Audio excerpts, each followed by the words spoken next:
На предлог на обвинителството, Кочанскиот суд им го укина и куќниот притвор на екс-директорите на Пазарниот инспекторат Анита Симеска-Димовска и Горан Трајковски.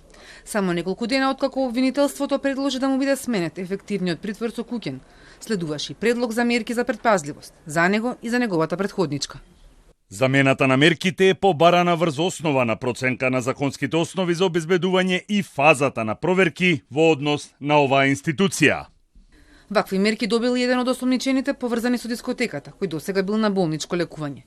Деновиве поблаги мерки добија и други осомничени, меѓу кои полицајци, инспектори, а во куќен притвор отиде и екс-градоначалникот на Кочани Папазов. Истрагата за трагедијата Кочани се води веќе еден месец, со над 50 осомничени, а експертската јавност анализира. Каузалитетот тешко ќе помине на суд, а обвинителството си пука во нога со масовни постапки, смета професорот Гордан Каледжиев, кој ги истакна и лошите искуства со големите предмети на СЈО 27 април Змис Колко. Конкретната истрага гледа и селективност. Овие гимнастики правни што се прават, се тешко ќе поминат пред суд. Мене ми личи дека повеќе се прави природба да се задоволи јавноста и можеби да се добијат некои поени сега пред локалните избори. Инаку е многу тешко толкав широк круг на луѓе да се третираат како со извршители во неповрзани периоди, меѓу себе не се познавале и да им се стави на товар. Овде повеќе очигледно се бутка со сила под една квалификација која што е врзана со последицата, со некаква проблематична теорија за каузалност, некаква наводно верижна одговорност за лица кои што едни со други немале никаква директна поврзаност.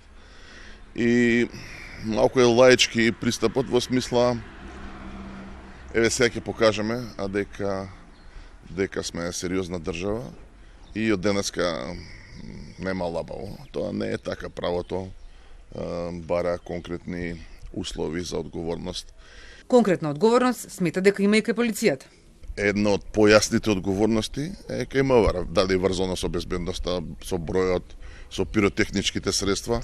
Тоа се све конкретни одговорности, директно врзани со Министерството за внатрешни работи и тоа актуелно, точно на денот на настаната или во тој период. Така што одењето со сила наназад и за се и се што, да се избегне ова, во смисла еве ние сериозни сме, апсиме, не може да ги покрие тие што се навистина одговорни. Обвинителството планира истрагата да ја заврши во рок од 3 месеци, а покрај директна одговорност се истражува и одговорноста на оние кои дозволиле Пулс да работи без исполнети услови.